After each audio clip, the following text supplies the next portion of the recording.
So many people ask, should I do a CFA or CFE? So I thought, why not bring someone who has done CFE, who has walked through that path, so that he or she will be in a better position to answer all these questions. So, hi guys, in today's podcast, we are going to talk everything about CFP, and I have with me Gas Zeel Doshi Thakkar, and she will walk you through everything CFP, time commitment, education criteria, and whether you can do it from self study or you need coaching and all, and what career paths you have after doing this.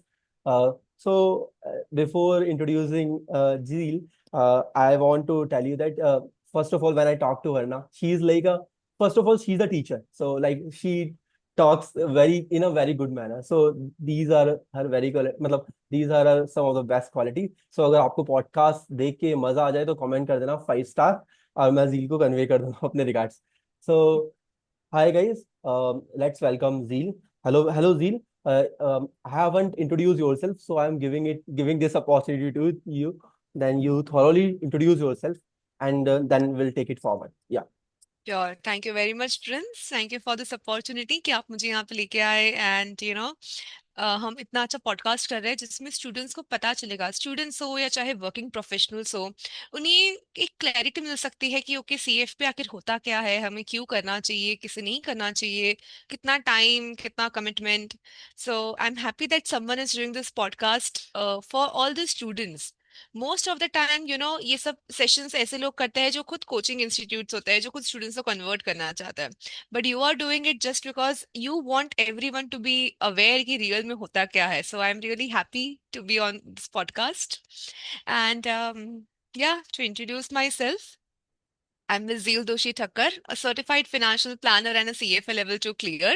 So मेरी और Prince की I think हम तक connect में इसीलिए आए थे क्योंकि मैं भी सीएफए परस्यू कर रही थी and you had put up a message कि आप सारे सीएफए स्टूडेंट्स के साथ भी मिलना चाहते हो अलग अलग सिटीज में so that is how we got in touch on LinkedIn and yeah so जैसा आपने कहा कि मैं खुद उस चीज को वॉक कर चुकी हूँ चाहे वो सीएफपी हो एंड अब जैसे सीएफए लेवल 2 भी हो चुका है सो क्योंकि मैं उन दोनों ही चीजों को वॉक कर चुकी हूँ एज अ सीएफपी मैंने जॉब भी किया है उसके बाद मैंने खुद की प्रैक्टिस भी की है तो I have seen a bit of both of the sides also so yes I am hopeful that मैं इस पॉडकास्ट में जितना हो सके उतना यूजफुल इंफॉर्मेशन दे सकूं सो दैट हमारे ऑडियंस को कुछ डिसीजन मेकिंग में हेल्प हो सके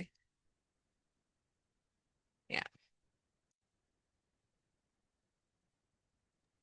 Yeah. So guys, इसमें थोड़ा सा एक पॉइंट ऐड करता हूँ. Zeel is also founder of Zenith Films Hub. They are doing some great work there. So Zeel को मतलब खाली theoretical knowledge नहीं, practical insights भी हैं कि actual में आप अपने knowledge को कैसे put to use करोगे. So Zeel, my first question to you is, tell us everything about CFP कि actual में CFP होता क्या है. जैसे CFA किया है तो like we know about that journey, everything. And then right what is CFP and who should do it, who should not do it. Okay so CFP is certified financial planner okay so एक financial planner नाम से पता चलता है कि इनका role financial planning है तो कोई पूछेगा कि जील मैम फाइनेंशियल प्लानिंग होता क्या है सो अब मैं आपको सबसे पहले समझाती हूँ कि फाइनेंशियल प्लानिंग यानी क्या देखिए जैसे आप हैं मैं है हम सब कहीं ना कहीं जॉब करते हैं वर्क करते हैं बिजनेस करते हैं हम सबकी इनकम होती है Right. कई बार हम सब पे लोन्स होते हैं हमारे गोल्स होते हैं कि हम इस मनी के साथ घर लेना चाहते हैं कार लेना चाहते हैं या अर्ली रिटायर होना चाहते हैं कई बार ये होता है कि अब हम रिटायर हो चुके हैं मुझे इतना सारा पैसा मिला है मैं इस पैसों को इन्वेस्ट कहाँ पे करूँ या अगर मैंने पैसे जमा तो कर लिए मैंने कुछ बिल्डअप तो कर लिया बट इससे मैं रिस्क मैनेज कैसे करूँ कैसे इस पोर्टफोलियो को सेफ बनाऊं या लाइफ की अनसर्टेनिटी से खुद को सेव करूं एक इंडिविजुअल के लाइफ में मनी रिलेटेड कई सारे एरियाज होते हैं हम कभी भी मनी की बात करते हैं तो लोग सिर्फ इन्वेस्टमेंट की स्टॉक्स की ग्रोथ की बात करते हैं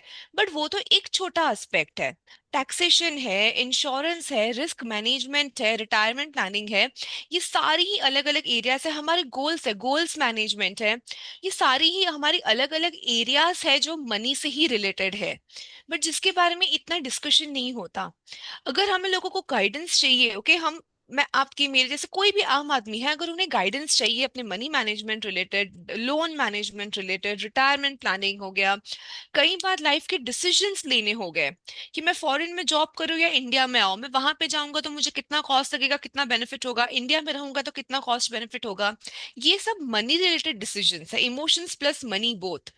तो ये सारी ही वर्किंग्स, डिसीजन मेकिंग, मैनेजमेंट के लिए एक फाइनेंशियल प्लानर हेल्प करता है। राइट। सो जैसे हम सीएफए के, हम ऑलरेडी, आप तो ऑलरेडी सीएफए हो, बन चुके हो, चार्टर होल्डर हो, मैं परस्यू कर रही हूँ। सीएफए जैसे कंपनी के फाइनेंसेस की बात करता है कि कंपनी का प्रोजेक्शन करता है, कंपनी का शेयर का प्राइस क्या हो सकता है, या कंपनी को ये प्रोजेक्ट लेना चाहिए, एबेंडन करना चाहिए, क्या करना चाहिए। सेम वे एक इंडिविजुअल को अपने मनी को कैसे मैनेज करना चाहिए, चाहे वो एक स्मॉल इंडिविजुअल हो, कोई यंग हो जिसको सिर्फ मंथली 1,000 2,000 सेव करके कुछ बड़ा करना हो, या कोई ऐसा पर्सन हो जो 60 इयर्स का भी है लेकिन उसके पास पैसा है, उन्हें उन्हें मैनेज करना है। ये सारी ही चीजें एक सर्टिफाइड फाइनेंशियल प्लानर उन्हें हेल्प कर सकता है। So this is what a CFP does. अब सीएफपी बनने के बाद आप बहुत कुछ कर सकते हो। आप Right. चाहो तो ऑफ कोर्स अगर कोई भी सीएफ पे करेगा तो मेरा तो पहले सजेशन होगा कि आप कहीं पे भी पहले जॉब करो, आप पहले सीखो कि एज ए सीएफपी रोल क्या होता है। सो इंडिया में कई सारे बड़े म्यूचुअल फंड डिस्ट्रीब्यूटर्स हैं, कई सारे बड़े सेबी रजिस्टर्ड इन्वेस्टमेंट एडवाइजर्स हैं, उसके अंडर हम वर्क कर सकते हैं, हम पहले लर्न कर सकते हैं। एंड इंडिविजुअल्स को मैनेज करना, उनका संभालना, प्रॉब्लम सॉल्विंग, एवरीथिंग। ऑल्टरनेटिवली हम करियर बिल्ड करना चाहते हैं, so these days banks are also hiring CFPs. See मैं आपको थोड़ा लंबा जा रही हूँ, ठीक है, नो वरीज। बट या या जी, बट आप प्लीज आराम से अंडरस्टैंड। बताओ, क्लियर करके अच्छे से। या see India is a growing nation, जैसे हम सब लोग बातें करते हैं तो वो बातें कहाँ से है, इट्स नॉट जस्ट कि मीडिया में फैला के रखा है कि इंडिया इज ग्रोइंग ग्रोइंग। मैं आपको रीजन बताती हूँ। Because of all the MNCs coming in India. अब ये एक्चुअली स्टोरी 1991 से होती है, जब इंडिया में मनमोहन सिंह जी ने ये ग्लोबलाइजेशन, प्राइवेटाइजेशन, लिबरलाइजेशन लेकर आए थे, जिसकी वजह से इंडिया में बहुत सारे एमएनसीज आए थे, अपना बिजनेस स्टार्ट किया था। बहुत सारे, पहले ये आईटी कंपनी से स्टार्ट हुआ था कि आईटी कंपनीज ने अपना बैक ऑफिस इंडिया में शिफ्ट कर दिया था, जैसे जिसको हम कॉल सेंटर्स बोलते थे कि रात को उनको लोग की हेल्प करो, गाइड करो कॉल पे। बट धीरे धीरे अकाउंटिंग फर्म्स आने लगे, जेपी मॉर्गन है या डॉशे बैंक है, बार्कलेज बैंक है, there are so many financial companies. पहले आईटी सेक्टर्स अपना आउटसोर्स करते थे वर्क, धीरे धीरे अब ये बड़े बड़े जायंट्स जो है, फाइनेंशियल कंपनी जायंट्स, वो इंडिया में आ चुके हैं सिंस लास्ट 10 20 इयर्स। सो उसकी वजह से क्या हुआ है, there is lot of salary. Like देखो, हमारे पेरेंट्स के टाइम पे वो ऑप्शन नहीं था कि वो ऐसे बिग एमएनसी में जॉब करे, तब इंडिया की गवर्नमेंट सैलरीज हुआ करती थी जो इतनी हाई पेइंग नहीं हुआ करती थी। तो हमारे पेरेंट्स को या तो बिजनेस करना पड़ता था या तो गवर्नमेंट जॉब करना पड़ता था, and they had normal saving, जितना घर चला। और उसमें भी हमारी थॉट प्रोसेस ये था हमारे पेरेंट्स का कि भाई पहले सेव करो फिर स्पेंड करो। राइट। सो हमारे पेरेंट्स की पूरी जनरेशन उसमें चली गई कि लिमिटेड इनकम है, उसमें भी पहले सेव करना है फिर स्पेंड करना है। But now the times have changed. क्यों? बिकॉज अब इतनी एमएनसीज है, जिसकी वजह से हमारी जनरेशन को ये प्लस पॉइंट मिला है, हमारी और हमारी बात की जेंजी को, कि उन्हें इजीली हाई पेइंग जॉब्स मिल रहे हैं। अगर मैं आज से 7 8 इयर्स पहले देखूं, जब मैंने ग्रेजुएशन किया था, मैं सीए परस्यू कर रही थी, तब तब तो हमें स्टाइपेंड चिल्लर मिलती थी, या कॉलेज से भी जो बेचारे प्लेसमेंट पे जाते थे उन्हें बहुत ही बेसिक सैलरीज मिलती थी। बट आजकल मैं देख रही हूँ कि जो 21 22 ईयर ओल्ड है उन्हें भी बहुत अच्छी अच्छी सैलरीज मिल रही है। So the fact that they are earning more, okay. अब कोई अर्न अगर ज्यादा करता है, और हमारे पेरेंट्स ने ऑलमोस्ट अपना एक बेस बना दिया है। सो जो नेक्स्ट जनरेशन आई है करंटली आफ्टर 2000 की बॉर्न हुई, द 90s 2000 वाली, उन्हें ऑलरेडी एक बेस मिला है, and now they are having good salaries also. If they are getting a good degree, अच्छी क्वालिफिकेशन लेके कंपनी में लग जाते हैं तो अच्छी सैलरी भी मिलती है। तो now because of this good salary, and क्योंकि अब हमारा माइंडसेट चेंज हो रहा है, अब हम पे वो बर्डन नहीं है कि हमें घर लेना है, ये करना है, थोड़ा तो बेस बना हुआ है हमारे पेरेंट्स की तरफ से। So because of that the consumption is also rising in India. तो अगर आपने न्यूज में कहीं पे भी सुना होगा कि the consumption sector is going to rise, people are buying more and more consumption stocks, तो वो कहाँ से आया है? यही आया है कि good salaries can lead to good consumption, good salaries can lead to more money in the hands of the people. इसीलिए इतने सारे बिग ब्रांड्स भी इंडिया में आ रहे हैं, बिकॉज उनको पता है कि लोगों के पास कैपेसिटी है। और जहां पे वेल्थ होता है वहां पे मिस्टेक्स भी उतनी होती है। और वहां पे वो क्रेविंग भी उतनी होती है कि मैं जल्दी से जल्दी पैसा सेव अप कर लूं, रिटायर जल्दी हो जाओ। जैसे आजकल ये आपने टर्म सुना होगा, fire, right. Financial independence, retire early. Retirement. ये सब इन्फ्लुएंसर्स ने बहुत पॉपुलर कर दिया है कि 50 पे ही रिटायर हो जाओ, 50 पे ही 50 तो छोड़ो, आजकल तो हमें लोग ऐसी इंक्वायरीज आ रही है कि मुझे 40 पे ही रिटायर होना है, मुझे 40 मतलब 32 ईयर ओल्ड पीपल आके हमसे पूछ रहे हैं कि हमें ऐसा प्लान बना के दो कि मैं 8 साल में फ्री हो जाऊं, मैं अपना खेती वेती लेके I would want to be free. So people are having money and they want to plan it in such a way कि they get free earliest, या वो अपनी हर साल ट्रिप्स कर सके या हर लग्जरी लाइफ जी सके। And that is why our profession is going to rise as a CFP, इसीलिए सीएफपी की डिमांड आई है। Okay. So it is all very much interconnected. कि right. people are getting educated, they are getting jobs, they are getting high salary. Because high salary, they need a consultant who can help them manage that salary and grow their wealth and help them retire early also. Right. Right. So, great great. and going ahead, CFP की demand बढ़ने ही वाली है because India is also growing, income is also growing, consumption is also growing. So yeah. So yeah, I have मतलब few ठीक है, few points I need to talk about. Like you talked about fire ना, so I am also advocate of fire की, like fire मतलब for me fire is like a freedom to choose whatever I want to do ना. Hmm. So fire in that sense like कि you have freedom, you don't want to do that work, you can do something else. So freedom in that sense. And like कि base बना हुआ है, आपने बोला हुआ बात ठीक है, हाँ few people are privileged and there are others as well who need to form their base. सो आपने एक पॉइंट भी बहुत अच्छा बोला कि आजकल मतलब छोटे छोटे मतलब ऐसे 21 22 की एज में भी हाई पेइंग जॉब्स मिल जाते हैं, क्योंकि द वर्ल्ड और India is moving toward like more talent based, क्या बोलूं मैं, मतलब ऐसे earning power, like if you are talented you can earn कितना भी, आपकी लिमिट नहीं है, मतलब ऊपर कोई सीलिंग नहीं है. सो ग्रेट पॉइंट्स, मतलब आपने पूरा अच्छे से एक्सप्लेन किया, बहुत अच्छे से, लाइक कि 1991 से एक वॉक थ्रू करके, लाइक कि why there is a demand of CFP. And CFP एक ऐसा प्रोफेशन है लाइक जिसमें आप मतलब मनी के सारे aspect, insurance, risk management, retirement planning, और whatever you are doing with money, you need to take consult with like good financial advisors like financial planners, CFPs. So CFP are in a good position to make a career and then help the nation grow as well, because they are there to guide people. If people are taking prudent decisions, our nation is also growing. So that's a great plus point for CFPs. So अभी हम थोड़ा सा बात करेंगे जील मोर toward CFPs, कौन कराता है, कितना टाइम लगता है, कितना पैसा लगता है, इन सब टॉपिक्स पे बात करेंगे फोकस करके कि कोई पर्सन, जैसे कोई पर्सन जॉब कर रहा है अभी फ्रंट फेसिंग रोल्स में, जैसे आपने बोला कि बैंक्स वगैरह हैं, तो कोई पर्सन बैंक्स में काम कर रहा है, कोई म्यूचुअल फंड हाउसेस में काम कर रहा है, तो अब वो पर्सन अपने आप को अपस्किल करना चाहता है, आगे बढ़ना चाहता है करियर में, तो वो सीएफपी को कैसे अपने लिए एडवांटेज यूज कर सकता है, Hmm. वो थोड़ा सीएफपी के बारे में बात करेंगे. Yeah over to you. Sure. Sure sure. So देखिए, तो अगर किसी को भी सीएफपी करना है, जब मैंने मेरा सीएफपी किया था 2018 में, तो तब ना इंडियन इंस्टीट्यूट के मॉड्यूल्स थोड़े अलग थे। It was little easier also, like 2018 में तो मैंने लिटरली मेरा पूरा सीएफपी 11 मंथ्स में फिनिश कर दिया था। Okay. But now, of course, they have made it a little difficult after 2021. Now okay. there are total 4 modules which the students have to pass. Okay, students, working professionals, whoever, they have to pass 4 modules, and each module takes around 2.5 to 3 months.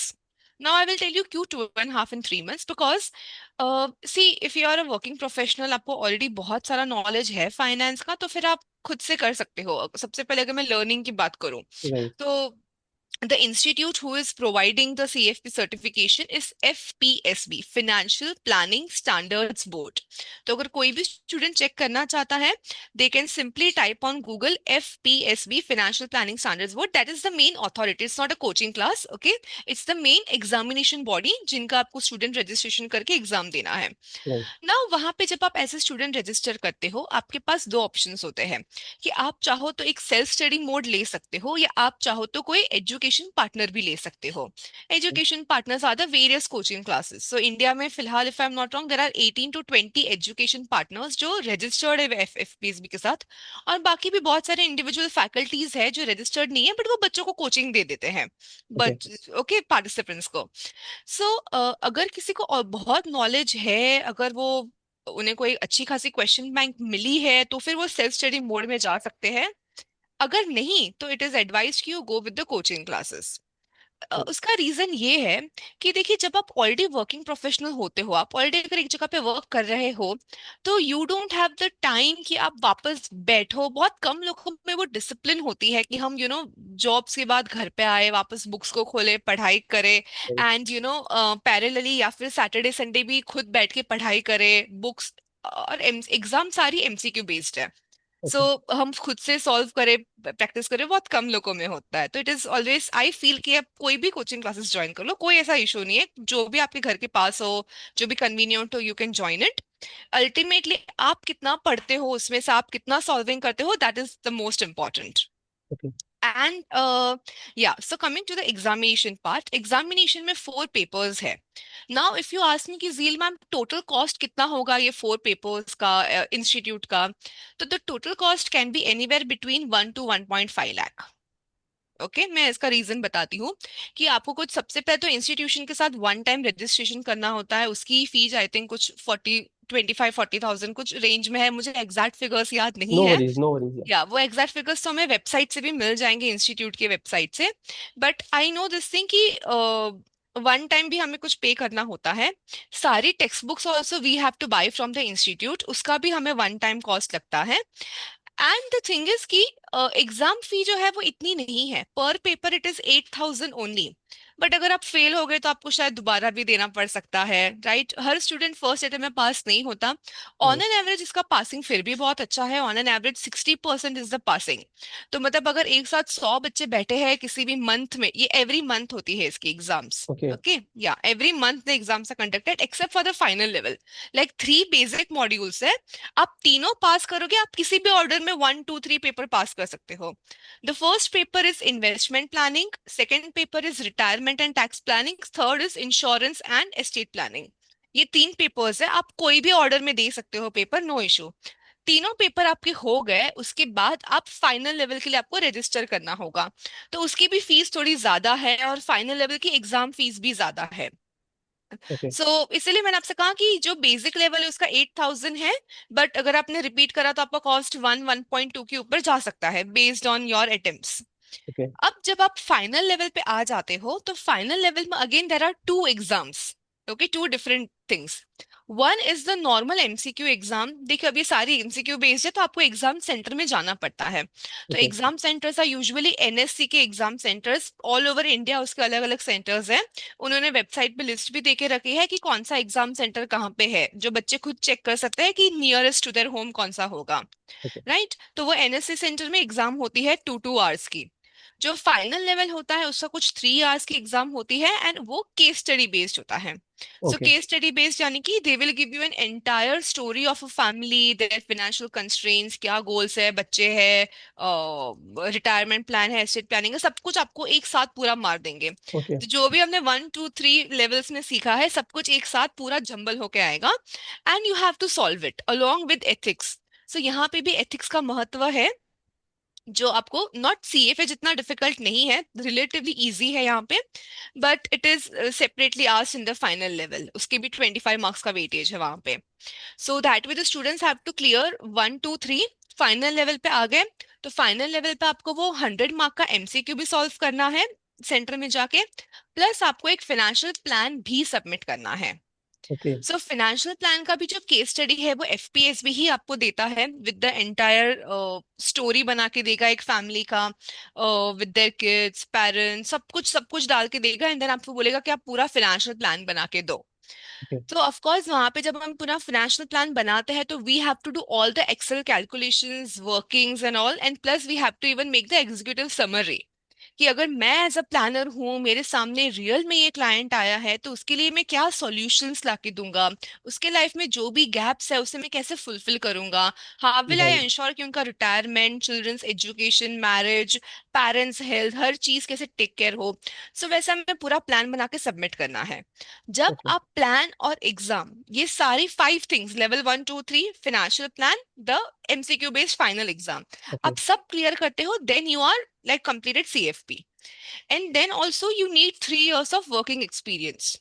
Okay three तो years of मतलब, working हाँ, या please go ahead या so you need working experience, but उसमें ऐसा नहीं है कि आपको 3 इयर्स मतलब सीएफपी करने के बाद 3 इयर्स, नो, आपने पहले भी अगर कर लिया है, आपने मान लो कि पहले आपने 1-2 साल ऑलरेडी फाइनेंशियल इंडस्ट्री में जॉब किया हुआ है, काम किया है, जॉब किया है, राइट। अकाउंटिंग भी चल जाता है, अकाउंटिंग फाइनेंशियल इंडस्ट्री उन लोगों ने लिस्ट दे के रखी है। Okay, criteria. या कि अगर आपके पास वो एक्सपीरियंस है प्लस सीएफपी करते करते आपने और 1-1.5 ईयर ले लिया, 1-1.5 ईयर चला ही जाएगा, क्योंकि 3 मंथ्स आपको पर मॉड्यूल में पकड़ के चल रही हूँ, आप क्लासेस में सीखोगे, फिर 1 मंथ सेल्फ स्टडी करोगे, फिर आप एक पेपर दोगे, फिर आप सेकंड पेपर की शुरुआत करोगे, फिर third and final.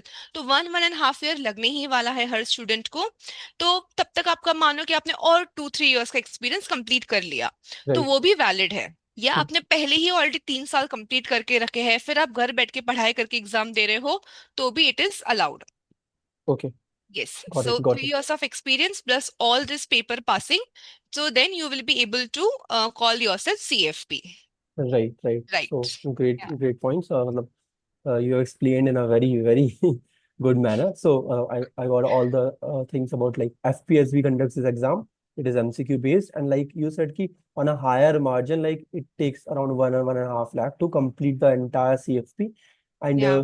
one-time registration fees. Like every module or exam has different fees, and you need to give something like some extra effort to like final exam. Okay. And Yeah. then last में ethics का exam, ethics का it has a good weightage, and like एक case study you need to submit for Yes. Appearing final exam. Okay. So and yeah so या। Final में सिर्फ ethics ही नहीं, उसमें सब कुछ है कि okay. As a financial planner how you will act, कोई सिचुएशन दिया मतलब केस स्टडी तो एक है ही, प्लस और भी आपसे आपकी इंटेग्रिटी, आपकी ऑनेस्टी, या कुछ ऐसी सिचुएशन होगी तो आप क्या करोगे क्लाइंट के लिए, ऐसे सब got the puzzling point. Questions पूछते हैं। या ओके। ओके, यू सेड कि 3 इयर्स ऑफ वर्किंग एक्सपीरियंस। एक मेरे मतलब मेरे एक पर्सनल क्वेश्चन आया अभी ऐसे थॉट में, जैसे हम लोग को सीएफए बनने के बाद लाइक कि एक्टिव मेंबरशिप लेनी पड़ती है सीएफए इंस्टीट्यूट की, so that you can use the designation. So CFP में भी ऐसा प्रोविजन है? ये सेम थिंग वही मैं बता ओके। रही थी या। कि जो पेपर आपने पास किया तो आप सिर्फ एग्जाम पास हुए हो, आप ओके। चार्टर होल्डर, जैसे सीएफए चार्टर होल्डर बनने के लिए आपको कैसे 4 इयर्स एक्सपीरियंस चाहिए, राइट? राइट। तो वहां पे भी यहाँ पे भी सीएफपी में आपको अगर सीएफपी सर्टिफिकेट बोलना है अपना आपको, that I am CFP certified, जैसे मैं मेरे लिंक्डइन में नाम के पीछे सीएफपी लिख पा रही हूँ, यस। सो वो लिखने के लिए I need that work experience and I need to pay their annual membership fees, that is compulsory. So even as a student आपको एनुअल फीस पे करनी पड़ती है। How much? It is around 10,000 rupees. Okay. So Yes. to use this designation, no, that designation Yes. CSC. Yes. Okay, सो जब go. आप student Yeah. हो ना, तब उन लोगों ने एक्चुअली मैंडेटरी रखा है कि आपको वो पे करना ही पड़ेगा 10,000। सो Okay. आफ्टर कंप्लीटिंग सीएफपी आप पे है कि आपको वो नाम के पीछे लगना है कि नहीं, नहीं लिखना है, नहीं लिखना है तो फिर आप वो रिन्यूअल मत करवाओ। Right. बट उसमें भी एक ड्रॉबैक ये है, शायद अभी रूल्स चेंज हुए हो, बट जितना मेरे मेमोरी में है कि अगर आप 5 इयर्स तक रिन्यू नहीं करवाते हो तो फिर आपका वो लाइसेंस एक्सपायर हो जाता है, फिर अगर फ्यूचर में आपको कभी भी सीएफपी लिखना है अपने नाम के पीछे तो आपको वापस एग्जाम देनी पड़ेगी। Okay. या तो अगर Yeah. किसी को भी मतलब क्लियर हो जाना चाहिए कि हाँ भाई, एग्जाम पास करने के 5 इयर्स में तो आपको क्लैरिटी आ ही जाएगी कि भाई मैं सीएफपी का यूज करने वाला हूँ या नहीं। Right. अगर Right. आप एक अपने ही बिजनेस में चले गए हो, पूरा डिफरेंट है, मैन्युफैक्चरिंग या समथिंग, आपको लगता है कि मुझे वो सीएफपी नाम के पीछे लिखने की जरूरत नहीं है, उसके बिना भी मेरा बिजनेस चल ही रहा है, तो आप वो एनुअली 10,000 ना पे करें।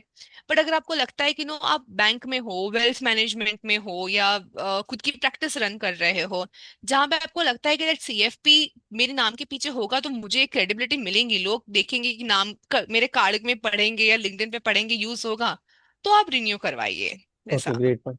तो मेरा नेक्स्ट क्वेश्चन थोड़ा सा इसी पॉइंट से कनेक्टेड है, like who should do it और who should not do it. जैसे आपने बोला ओके। वेल्थ मैनेजमेंट वगैरह बोलो, थोड़ा सा एक्सप्लेन करके बताओ जिससे क्लैरिटी आ जी। जाए, लाइक कि whether I am a good person, right person to do this CFP और नॉट, और CFP is right for me और नॉट। ओके। तो इसका आंसर तो सबसे पहले ये है कि जो हमने बताया कि सीएफपी का रोल क्या होता है, एक क्लाइंट के वेल्थ को मैनेज करना होता है। जब आप वेल्थ मैनेज करते हो किसी की भी, तो आपको सिर्फ उनका वेल्थ नहीं, उनके इमोशंस भी मैनेज करने हैं। देखिए, अगर मैं कोई रिटायरमेंट क्लाइंट के पैसे मार्केट्स में इन्वेस्ट करूंगी, तो दैट पर्सन को ये भी होगा कि अरे आज मेरा पोर्टफोलियो कहाँ पे पहुंचा, अरे आज मार्केट्स डाउन है, अरे मेरा ये पैसा मेरी लाइफ टाइम चलेगा कि नहीं चलेगा, अरे राइट। मैं मेरे पास इतने पैसे में घर खरीद लूं या नहीं। लोगों को मनी रिलेटेड बहुत ही इमोशंस होते हैं। So if you are a person who has some empathy, who enjoys talking to people, who enjoys managing money, तो सीएफपी आपके लिए है। ओके। अगर आपको लगता है कि नो, मतलब मैं आपको बहुत ही रियल चीजें बता रही हूँ कि मेरी ही जहाँ पे मैं सीएफपी का लाइक जॉब कर रही थी पहले, तो वहीं पे एक बंदा था जो सीएफए था। He was not CFA, but उन्हें बस लर्न करना था, इसलिए वो हमारे फर्म में उन्होंने फ्यू मंथ्स के लिए ज्वाइन किया था। तो he was not a very people person. He was like, नहीं राइट। नहीं, मुझे लोगों से बात नहीं करनी, मुझे क्लाइंट से बात नहीं करनी है, आप ओके। मुझे म्यूचुअल फंड रिसर्च दे दो, मैं रिसर्च अच्छा खासा प्रोजेक्शन बना बना के दे दूंगा। तो उसका नेचर जो था, it was not a very CFP oriented nature, he was a okay. Very pure CFA material, कि भाई मेरे को रिसर्च करना है, मेरे को शांति से मेरा काम करने दो, फिर मैं अपने घर चला जाऊंगा, आप अपना देख लो। ठीक ओके। है। सो जो एकदम ही सीरियस एनालिटिकल माइंड था, he was an ideal CFA engineering candidate. But CFP जो होते हैं, आपको क्लाइंट से बात करनी पड़ती है, क्लाइंट आपको फीस पे कर रहे हैं, so they want time to time, उनको वो अश्योरेंस चाहिए कि भाई मेरा पैसा ठीक चल रहा है ना, सब सेफ चल रहा है ना, it is going on track no. तो you need that patience also. Right. So if you have a little bit of patience, empathy, और आपको दिल से ये है कि हाँ यार मैं लोगों का भला करूँ, उनका वेल्थ मैनेज करके दूं, उन्हें रिस्क मैनेजमेंट करके दूं, तो CFP is for you. Right. Great great point. मतलब आपने ही थोड़ा फनी पॉइंट बोल दिया, लाइक पूरा सीएफए मटेरियल है, लाइक अरे वो ठीक है, डिफरेंट डिफरेंट एक्सपेक्ट। या तो व्हाट यू सेड, लाइक कि बिहेवियरल एस्पेक्ट बहुत इंपॉर्टेंट होता है ये सीएफपी के प्रोफेशन में। लाइक आप कैसे क्लाइंट्स के, अदर पर्सन के इमोशंस को मैनेज करते हो। लाइक कभी वो मार्केट नीचे जाएगा तो he will call you, like मेरा फुटफॉल नीचे जा रहा है, what you guys are doing ना। So how will you take tackle these kind of situation and like retain the clients and calm them. So great point ना। सो आपने ये introvert extrovert वाला पॉइंट बहुत अच्छा बोला जिनको जो सी अपनी सी ये जो इंट्रोवर्ट्स का एक्सट्रोवर्ट्स का नहीं है, मेरी ओके। कुछ फ्रेंड्स है जो इंट्रोवर्ट है, okay. Yet they are very good CFPs. Okay. Why? क्योंकि सीएफपी में आपको रिसर्च भी करना पड़ता है, पोर्टफोलियो मैनेज भी करना पड़ता है, एंड अगर आपने वो रिसर्च की है कि आपने सपोज म्यूचुअल फंड्स, यार थाउजेंड्स ऑफ म्यूचुअल फंड्स है मार्केट में, तो आप मतलब स्टॉक्स थाउजेंड्स है, म्यूचुअल फंड हंड्रेड्स में है, राइट। एएमसीज ही आजकल 45-50 एएमसी आ चुकी है। हाँ, तो 5-10 उसमें से स्कीम तो आपको सबकी है। सिलेक्ट कर, या राइट। आपको सिलेक्ट करना है right mutual fund, right stock pick करके पोर्टफोलियो बनाना है। तो आप में भी थोड़ी तो कम्युनिकेशन स्किल्स होनी ही चाहिए कि आप क्लाइंट को समझा सको कि भाई this was my rational, because of which I have created this portfolio for you. So you need a bit of that also, bit of analytical, bit of communication, but main ये है कि आपको inbuilt ये होना चाहिए, you should be able to imagine yourself. देखिए मैं सिर्फ ये सीएफपी के लिए नहीं, जैसे आपने स्टार्टिंग में भी मैंने कहा था कि मैं एक फैकल्टी हूँ, कोई भी स्टूडेंट मुझसे पूछता है कि मैम मुझे ये करियर लेना चाहिए कि नहीं, तो I always tell them that you should be able to imagine yourself doing that work. अगर आप वेल्थ मैनेजमेंट में हो तो you should be able to imagine yourself talking to clients, seeing the portfolio, markets, investments. आप चाहे CFP में हो, आप चाहे बैंक में हो, आप वेल्थ लॉन्च में हो, आप कहीं भी हो, आप कोई भी करियर करना चाहते हो, आप चाहे ग्राफिक डिजाइनिंग हो, सीएफए हो, whatever it is, you should be able to imagine yourself in that role. You should be able right. To enjoy this thing कि हाँ यार आज मैं किसी क्लाइंट से बात करूंगा, उनके मल्टीपल लोन्स है, तो मैं लोन्स को समझूंगा कि कहाँ से इतने सारे लोन्स अक्यूमुलेट कर लिए हैं इन्होंने, क्या कोई तरीका है। आप में वो प्रॉब्लम सॉल्विंग स्किल होनी चाहिए, एंड ओके। लिटरली ऐसे ही लोग आपके पास आएंगे शुरू शुरू में। रिसेंटली मेरी एक जन से बात हो रही थी, तो उन्होंने मुझे कांटेक्ट किया था ये बोल के कि जील मैम मुझे मेरी मेरी छोटी डॉटर है, उसके नाम पे मुझे एसआईपी शुरू करनी है। इट वाज जस्ट हार्डली 6,000 की एसआईपी। बट जब मैंने उनसे बात की तो मुझे पता चला कि he has a very good salary of 1.8 lakh per month. तो आई आस्क्ड हिम कि you have a good salary, you should do something for yourself also. तब वो बोलते हैं कि मेरी तो 1,10,000 ईएमआई में जा रहा है हर मंथ। तो आई आस्क्ड कि अच्छा आपने घर खरीदा है क्या, आपको होम लोन है, क्योंकि होम लोन में ही इतना बड़ा बड़ा लाख लाख रुपए राइट का ईएमआई अमाउंट है। जाता है। तो बोलते हैं कि नो मेरा कोई घर नहीं है, मेरे पर्सनल लोन्स है। तो आई वॉज शॉक्ड कि आपके पास कोई एसेट भी नहीं है तो इतना पर्सनल लोन कैसे है। फिर उन्होंने मुझे अपनी पूरी बैक स्टोरी बताई कि कहाँ से उन्होंने कुछ फाइनेंशियल मिस्टेक्स की थी, उन्होंने किसी चीज के लिए लोन लिया था but that thing did not fructify, and वो लोन पे लोन लेते गए, फिर उन्होंने कुछ लैंड खरीदा जो वो बेच नहीं पा रहे हैं। So he told me his entire story, then I asked him कि okay let us sit down, हम सारे आपके लोन्स है लिख देते हैं, लिखते कि कहाँ पे कितना रेट ऑफ इंटरेस्ट आप पे कर रहे हो। Then we have to find out the ways कि क्या कोई तरीका है कि हम इस क्लाइंट का लोन रीफाइनेंस करवा सके, जिससे कि इनका ये लोन बर्डन कम हो। इज देयर अ वे कि हम लोन को एक्सटेंड करवा के इनकी ईएमआई कम करवा सके, कुछ पैसों को इन्वेस्टमेंट में शिफ्ट कर सके, so that his wealth management grows. तो ये सब जो है ना, ये सब रियल लाइफ प्रॉब्लम्स है जो बहुत लोग फेस करते हैं बट वो किसी से शेयर नहीं कर पाते। Reason right. बीइंग कि उन्हें ये भी डर होता है कि कोई मुझे जज करेगा, सेकेंडली उन्हें पता नहीं होता कि हम किसको जाके पूछूं, किससे मैं सलाह लूं। इंडिया में लोग ये सब के लिए सीए के पास ही जाते हैं, बट शायद सीए की एक्सपर्टीज ऑडिटिंग है, टैक्सेशन है, अकाउंटिंग है। हर कोई पर्सनल फाइनेंस, हर सीए पर्सनल फाइनेंस में इतना एक्सपर्ट नहीं होता। कुछ कुछ जन होते हैं नेचुरली अच्छे होते हैं पर्सनल फाइनेंस में, बट बहुत सारे सीए लोगों की एक्सपर्टीज कुछ और होती है। राइट। तो जब तो वो हमारे पास जब आते हैं तो हमारे पास वो ये सब प्रॉब्लम्स लेकर आते हैं। So we should be having that skill and that enthusiasm also, कि मैं इसकी प्रॉब्लम को समझूं और इसको सॉल्व करके सॉल्यूशन दूं, so that he is also happy and satisfied and you also feel satisfied कि आपने कुछ सॉल्व करके दिया किसी को। राइट। मुझे चार या पॉइंट आपकी बात से बहुत अच्छे समझ में आए। लाइक फर्स्ट तो ये था, आपने बोला कि एक्चुअल में फर्स्ट ऑफ ऑल आपकी प्रीरिक्विजिट ये है कि जेन्यून हेल्पिंग नेचर, कि आप में अगर लोगों को, मतलब मैं इसको कैसे वे आउट करूं, like the person is stuck with 1.1 lakhs of EMI, now how you can help him like make yes. better decisions with his money. So first, genuine helping nature, and then like problem solving skills. And मुझे जो मतलब most interesting point लगा कि love talking to peoples, like अगर आपको लोगों से बात करना, उनको समझना, उनकी स्टोरियां सुनना पसंद है, तो it is more more for you. Okay, and Yes. Then like कि क्योंकि you need to analyse things, so analytical ability is needed. So great things, like अगर आप भी इस वीडियो को देख रहे हो और प्लान कर रहे हो सीएफपी करने को, सो ये 4 points are very crucial to keep in mind. आप जो देखो, सिंपल सी बात है यार, हम लोग जो भी काम करें ना, पैसा इज अ बाय प्रोडक्ट, आप करोगे। लेकिन Yes, अगर आपको exactly. एक्चुअल में काम करने में मजा आ रहा है ना, तो you can do some exceptional work. आपको मतलब मजा आने लग गया ना, जैसे लाइक आई कैन सेंस की she loves to talk, and तो कितना क्लाइंट से बात करती होगी जील। तो उससे लाइक कि एक हेल्पिंग नेचर और जेन्यूनली मतलब उनकी प्रॉब्लम को समझना कैसे कर सकते हैं, लाइक क्या करें, क्या गलती कर रहे हैं, कैसे कर सकते हैं, तो that's a very plus plus plus point for you. So अगर आप ऐसे हो तो ग्रेट ग्रेट झील ना, बहुत अच्छे से आपने बताया सारी चीजें। एक और मेरा आपने ये एक एक पॉइंट बहुत सही कहा प्रिंस, कि money is a by product. And such नहीं, में देखिए, इसमें अगर मैं ये यही एक एग्जांपल में ले लूं, और भी बहुत सारे एग्जांपल्स है मेरे पास देने के लिए, बट यही एक एग्जांपल को ले लूं, अगर मैं उसके लोन्स को थोड़ा सा भी फ्री कर पाऊंगी ना, he will be very happy. वो हमेशा याद रखेगा कि अरे भाई, झील मैम ने मेरी हेल्प की थी मेरे मनी और डेट से बाहर आने के लिए। तो वो खुद तो अपने इन्वेस्टमेंट्स मेरे साथ करेंगे ही, वो और भी लोगों को कहेंगे कि देखो आप इनके पास जाओ, ये आपका प्रॉब्लम सॉल्व करके देंगे। And when you do that, money is a by product. आप अच्छा काम करोगे तो money is a by product. Right, मतलब थोड़ा सा इम्पैक्ट भी रहता है कि हाँ आप किसी की लाइफ में चेंज ला रहे हो। अगर आपने अच्छे से प्लान करके दिया तो शायद उसके बच्चे जो इंडिया में पढ़ते हैं, शायद के मतलब बहुत बेस्ट स्कूल में पढ़ सकते हैं, बेस्ट कॉलेज जा सकते हैं। तो it's a plus point, like कि आप पैसा तो कमा रहे हो, प्लस आप बहुत अच्छा काम भी कर रहे हो, पुण्य भी कमा रहे हो साथ में, ऐसा समझ लो। तो लाइक नेक्स्ट पॉइंट मेरा रील ये था कि अभी जैसे लोगों में, आपने ये लास्ट में पॉइंट बोला कि एक्चुअल में अगर आपको जेन्यूनली काम करना है पैसा आएगा, लेकिन अभी आप इंडस्ट्री में देखती हो कि लोग थोड़े से अपने टारगेट्स, अपने मोटिव्स ये सब होते हैं ना। सो इथिक्स क्यों क्रूशियल होता है इन अपने फाइनेंशियल इंडस्ट्री में, इथिक्स की क्या वैल्यू है, मतलब I know that you are a teacher as well. So आप बहुत अच्छे से बताओगे, थोड़ा इथिक्स पे लोगों को अच्छे से एक्सप्लेन करो कि एक्चुअल में आपको इथिकल होना कितना जरूरी है, क्योंकि कोई पर्सन अपनी पूरी लाइफ की सेविंग, मतलब आपके अपने अपने मनी से रिलेटेड सारे सीक्रेट्स आपको बता रहा है, लाइक सो आप कितनी कितनी बड़ी रिस्पॉन्सिबिलिटी आपके ऊपर। सो थोड़ा उस पॉइंट पे जील आप बात कर सकते हो तो बस बेटर। हम्म। देखिए, हर इंडस्ट्री में ना प्रिंस, अच्छे लोग भी होते हैं, बुरे लोग भी होते हैं। तो यही चीज इस फील्ड में भी है। क्योंकि देखिए, हमारी इंडस्ट्री में ना ज्यादातर कमीशन बेस्ड वर्क होता है। अभी भी इंडिया में जो फी बेस्ड आरआईए है वो थोड़े कम है नंबर में। It is, SEBI is trying to grow them also, SEBI is trying to grow MFDs also, क्योंकि फाइनेंशियल एडवाइजर्स चाहिए इंडिया में।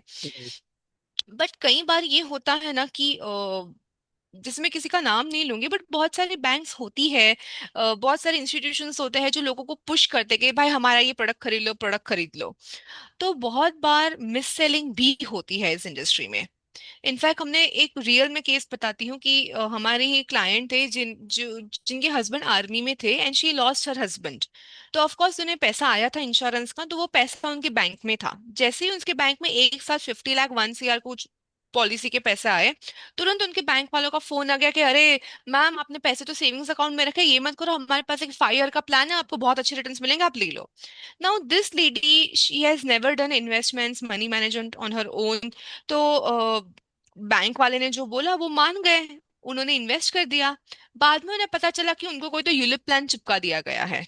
सो ULIP is unit linked insurance plan. See, कोई भी प्रोडक्ट सेल करना गलत नहीं है, लेकिन आप क्लाइंट को बिना सारी प्रोज कॉन्स बताए बिना अगर आप इन्वेस्टमेंट करवाते हो तो वो गलत है। एंड यूलिप्स में एक टाइम था जब कमीशन बहुत हाई हुआ करता था, और इसीलिए बहुत लोग उसे एग्रेसिवली सेल करते थे, हाई प्रोमिसेस, फेक प्रोमिसेस देकर। राइट सो इंडस्ट्री में अच्छे लोग बुरे लोग दोनों ही टाइप के लोग हैं। कई बार ऑर्गेनाइजेशंस जहाँ पे आप जॉब करते हो वही आपको पुश करेंगे कि अरे तुम ये प्रोडक्ट बेच के आओ, अरे तुम ये करके आओ। बट कहीं ना कहीं वो एथिक्स आप में इनबिल्ट होना चाहिए कि क्या राइट मैं ये जो कर रहा हूँ, मैं ये एक विडो लेडी जो मेरे सामने आई है उसे मैं 5 ईयर वाली यूलिप में पैसा डलवा रहा हूँ, क्या मैं वो सही कर रहा हूँ या नहीं। कई बार लोगों की सिचुएशन ऐसी होती है कि उन्हें वो जॉब चाहिए, तो वो मिस सेलिंग कर लेते हैं। राइट बट अगर आप राइट एक अच्छे वेल्थ मैनेजमेंट फर्म को ज्वाइन करते हो या आप आफ्टर फ्यू इयर्स खुद की प्रैक्टिस करते हो, तो ट्रस्ट मी, आप जितना एथिकल रहोगे आप उतना ग्रो होगे। आप राइट मतलब मार्केट में ना नाम खराब होना बहुत आसान है। जो नाम बनाना आप ट्रस्ट से जो बिल्ड करके आप नाम बना रहे हो, आप किसी को एक तो गलत चीज चिपका दोगे और वो पर्सन जाके बोलेगा ना कि अरे जील से कभी कुछ खरीदना नहीं, इसकी इन्वेस्टमेंट गाइडेंस मत लेना, इससे तो मेरा बहुत लॉस करवाया है, आपके 10 प्रोस्पेक्ट टूट जाएंगे। राइट सो कुछ कुछ इंस्टीट्यूशंस है जो मिस सेलिंग करवाते हैं प्रेशर से। मेरे खुद की कुछ फ्रेंड्स हैं जिनको, जो लोग बैंक के वेल्थ मैनेजमेंट में काम करते थे, उनको रोज ऐसे टारगेट दिए जाते थे कि जाओ जाके इतना इंश्योरेंस पॉलिसी बेच कर आओ। राइट तो वो उनकी मजबूरी थी, बट दे वाला कि नो, हमको बस थोड़ा टाइम यहाँ पे काम करना है पैसे कमाने के लिए, फिर हम ये बेच के खुद से कहीं और चले जाएंगे। So that is a harsh truth, कहीं ना कहीं ये होता है। But you need to have that integrity within you कि मैं सही राइट कर रहा हूँ या गलत कर रहा हूँ। राइट बहुत बार तो लोग ये भी करते हैं कि रॉन्ग रॉन्ग इंश्योरेंस पॉलिसी से सेल कर देते हैं, मैंने ये तक बातें सुनी है। और पता है क्या बोल के सेल करते हैं, मतलब एकदम झूठे बेसिस पे सेल कर देते हैं। एंड जब वो अपने मैनेजर से पूछते हैं कि अरे ये पॉलिसी तो ये क्लाइंट के लिए सूटेबल नहीं है, तो उनके मैनेजर्स बोलते हैं अरे ये तो टर्म इंश्योरेंस है ना, वो आदमी मरने के बाद कहाँ हमें पूछने आने वाला है। I have even heard such stories where people are so ruthless कि बेच दो ना, क्या फर्क पड़ता है। So right now this is where as a CFP you can make a change. बहुत सारे ऐसे आरएम्स होते हैं, वेल्थ मैनेजमेंट्स होते हैं, जहाँ पे क्लाइंट को कुछ भी चिपका दिया जाता है without there knowledge. So if right you are becoming a CFP, if you are taking that oath कि हाँ मैं एथिकली फॉलो करूंगा, तो you can bring that change. आप एडुकेट कीजिए लोगों को, आप सही या गलत बताइए लोगों को। आप क्लाइंट को जब एडुकेट करोगे तो क्लाइंट आपके साथ रहेगा भी, आप पे ट्रस्ट भी करेगा, और उनकी भी लाइफ में फाइनेंशियल मिस्टेक्स वो खुद अवॉइड कर पाएंगे।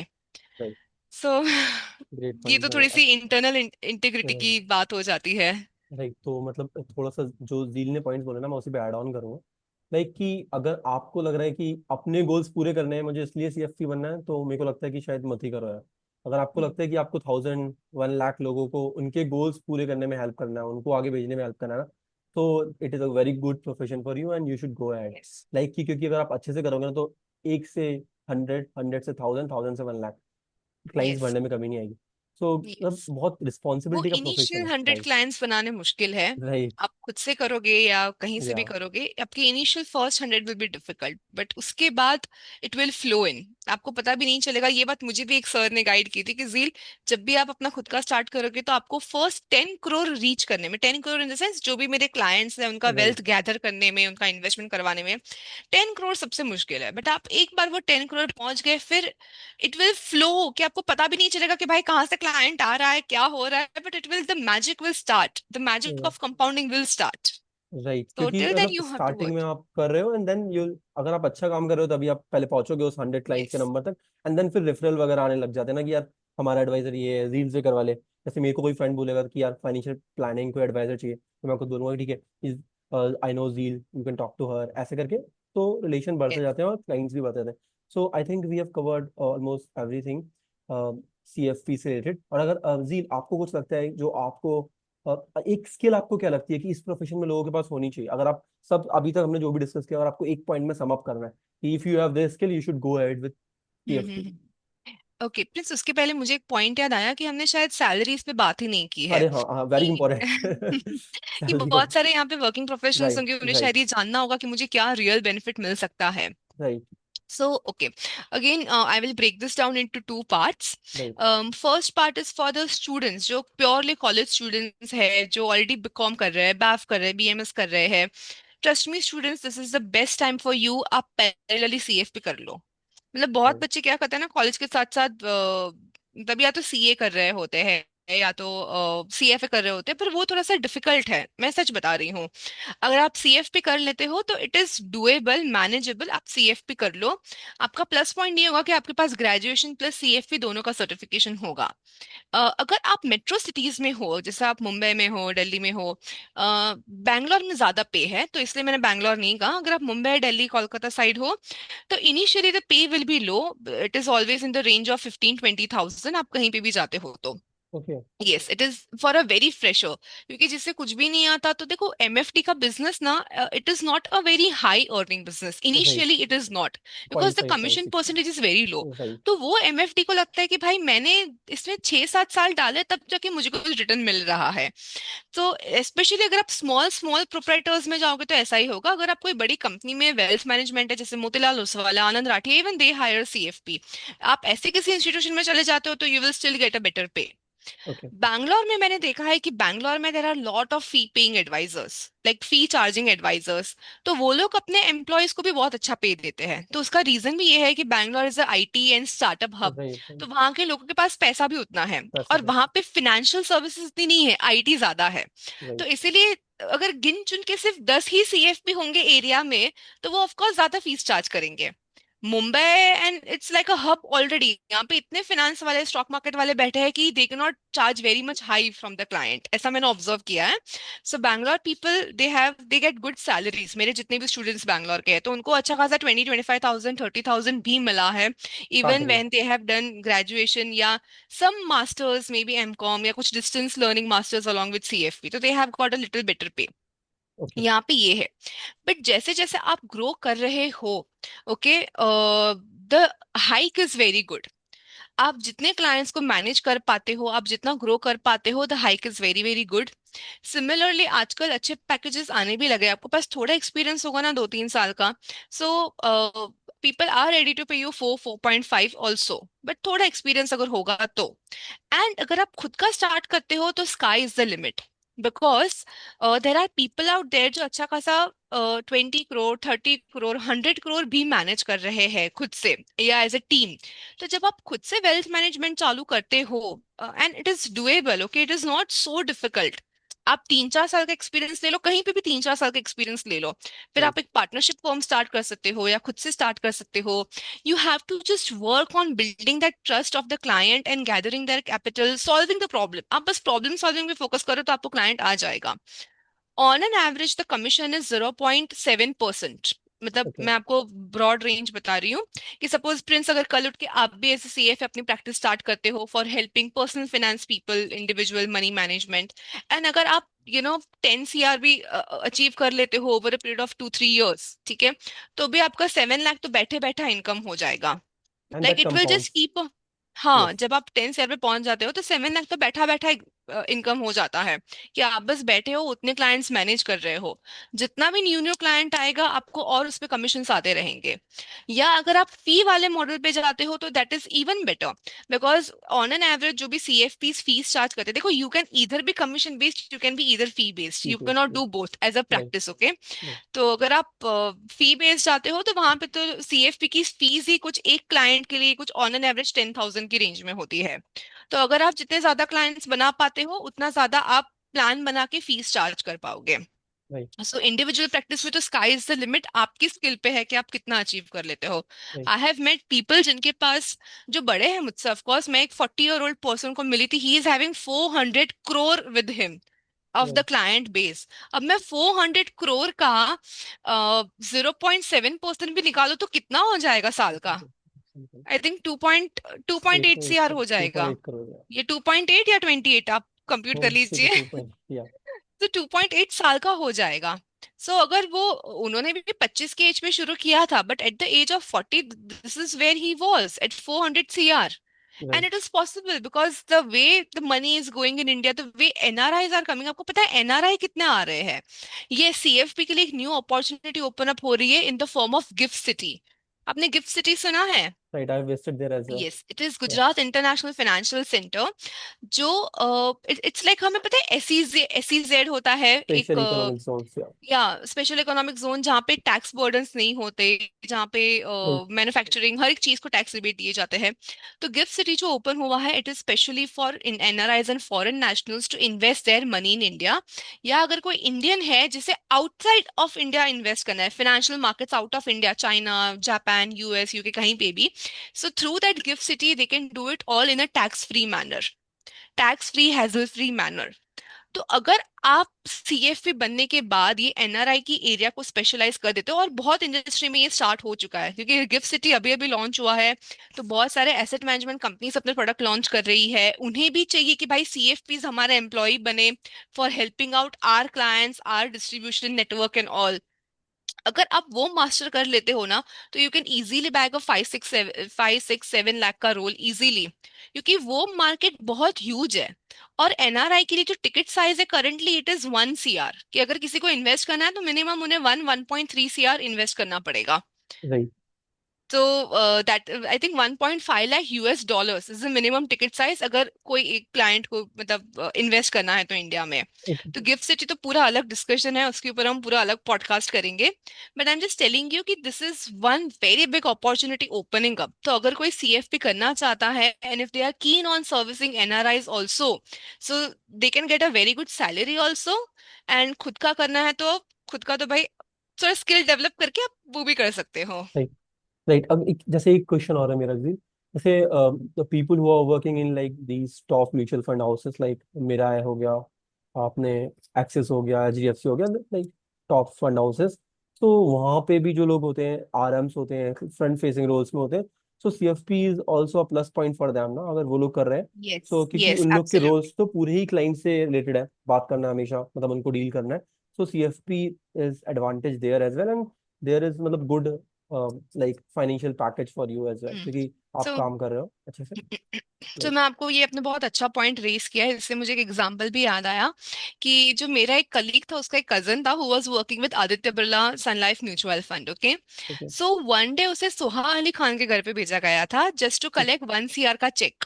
ओके, सो नाउ इमेजिन, अब मैं आपको बताऊं, देखो हम सब जो होते हैं ना, हम लोग ऐसे सोचते हैं कि हम किसी कंसल्टेंट के थ्रू, एडवाइजर के थ्रू जाते हैं, छोटा छोटा इन्वेस्टमेंट करते हैं, 10,000 20,000 what ever.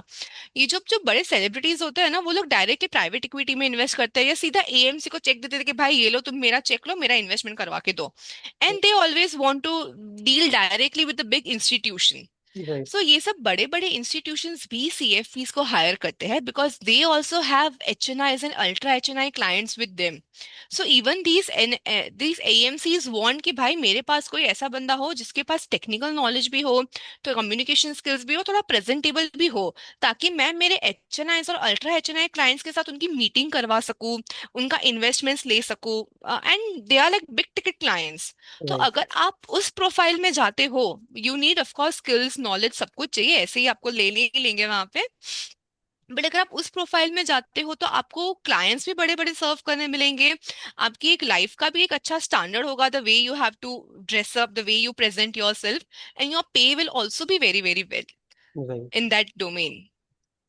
Okay, got the point ना। लाइक मेरे को यही था कि स्टार्टिंग में इनिशियल में जैसे ये तो जो हमने बात किया फ्रेशर्स के लिए बात किया था कि 20 25 30 6 7 लाख यस, का पैकेज। लेकिन अगर आप वर्किंग प्रोफेशनल, आप इंडस्ट्री में काम कर रहे हो और आप सीएफपी कर लेते हो, क्योंकि आपका रोल पहले से फ्रंट फेसिंग है।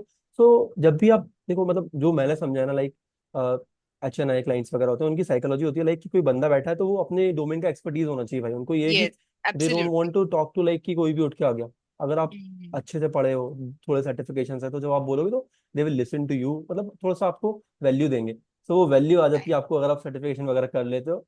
तो ये आपको प्लस पॉइंट हो जाता है। और सैलरी फिर यार अपनी इंडस्ट्री, मतलब हम लोग फाइनेंस इंडस्ट्री में काम कर रहे हैं यार, पैसा सारा यहीं आ रहा है, तो कहाँ जाएगा पैसा। तो पैसे की प्रॉब्लम नहीं है, बट आप कितनी अपनी स्किल के मास्टर हो वो मैटर करता है। तो ग्रेट पॉइंट जील, आपने बहुत अच्छे से एक्सप्लेन किया सारी चीजें। मतलब इवन मुझे भी, मतलब समझ लो अगर मैंने ये पॉडकास्ट जीरो से स्टार्ट किया होगा ना, तो I know about 60 70% of the CFP अभी, लाइक कि क्या क्या होता है। ऑलमोस्ट 2 3 पॉइंट्स लाइक कि जो मुझे बिल्कुल एग्जैक्ट एग्जैक्ट चीज है, मतलब मेरी अपनी पर्सपेक्टिव से चाहिए, वो मैं ऐसा रिसर्च कर लूंगा। तो आप लोग भी जो लोग देख रहे हो इस पॉडकास्ट को, सो आई होप कि आपको 60 70% ब्रॉड ओवरव्यू आ गया होगा। अब्रॉड ओवर भी देना है, अपनी भी थोड़ी रिसर्च करो, सब लोग नहीं, सब बिल्कुल पैकेज करके नहीं देंगे प्लेट पे आपको। सो झील, थैंक यू।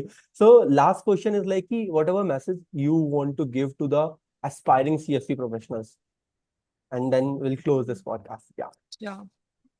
या ये चीज मैं हर स्टूडेंट, मेरे कोई भी छोटे भाई बहन भी मुझसे पूछते हैं कि मुझे क्या करना चाहिए, मैं सबको ये एक ही चीज बोलती हूँ कि see what is it that you enjoy, even for CFP, see if you are really enjoying this thing और नॉट। क्या ये आपकी पर्सनालिटी है, क्या आपको ये करना पसंद है, क्या आप आने वाले 10-20 ईयर्स तक ये अपने आप को करते हुए देख रहे हो। If yes, go for CFP। Right. कोई एग्जाम इतना डिफिकल्ट नहीं है कि आप पास नहीं कर सकते। लोग हाँ, ऐसा भी नहीं है कि इतना भी इजी है कि आप फर्स्ट अटेम्प्ट में सब निकल गए। ठीक है, कई बार आपको दूसरे तीसरे अटेम्प्ट भी देनी पड़ेगी, इट इज कम्प्लीटली ओके।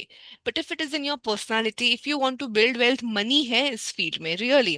जैसे मैंने आपको एग्जांपल दिया था कि people have 100 crore, 400 crore, and मतलब एकदम सॉर्टेड लाइफ होती है यार। आप क्लाइंट बना लो, एम्प्लॉयज रख लो, you go out, you relax, you enjoy your life. This is actually a field where you can have work-life balance, not initially, but after few years of building. So if you are seeking that type of life, this is the perfect career, perfect profession. फिर आप मत सोचो कि मुझे कितना exam देना पड़ेगा, मैं फिनेंशियल प्लान कैसे बनाऊंगा, मैं पास कैसे करूंगा। Everything is doable. Right. Just see your nature, see if you are liking this thing, see if you are really, you have that integrity within you कि मुझे ये करना है, लोगों की हेल्प करनी है। So then the sky is the limit in the CFP profession. Right. Right. Thank you, Zeel. Thank you so much for answering all the questions with so much clarity. So Yeah. I hope guys आप लोग को Zeel ने सारे question answer कर दिए हैं। अगर आपको कुछ एडिशनल क्वेश्चंस हैं, so you can comment and we'll try to answer all those questions as well. And guys, अगर आप और जानना चाहते हो कि हम as a life of choice community में क्या बिल्ड कर रहे हैं, so you can join our masterclass on Sunday. I'll provide the link in the comments. So we are building an ecosystem for finance professionals who are working and who want to grow to the next level. Like अगर आप working हो, आपको लगता है कि मैं अपने career में नेक्स्ट लेवल पे जाना चाहता हूँ, so join our masterclass on Sunday. Happy to see you, happy to help you. Thank you guys, thank you for tuning in for this podcast. Thank you so much. Thank you.